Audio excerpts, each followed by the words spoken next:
unsa ka kalig-on. Sama kalig-on sa kawayan nga musayaw-sayaw sa hapak sa hangin. Sama kalig-on sa tigbantay kay Rizal nga tibuok adlaw gabarog.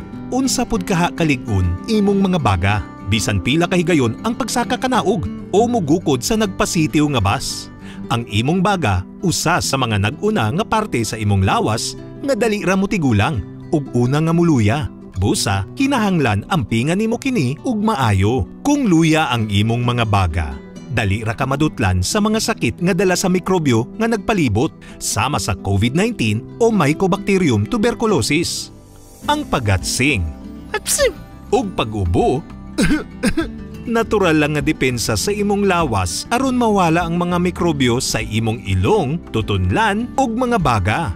Kanunay gayud nga manabon kun muubo ug muhatsing. Magsul-ob og face mask kung naa sa gawas ug daghang tawo.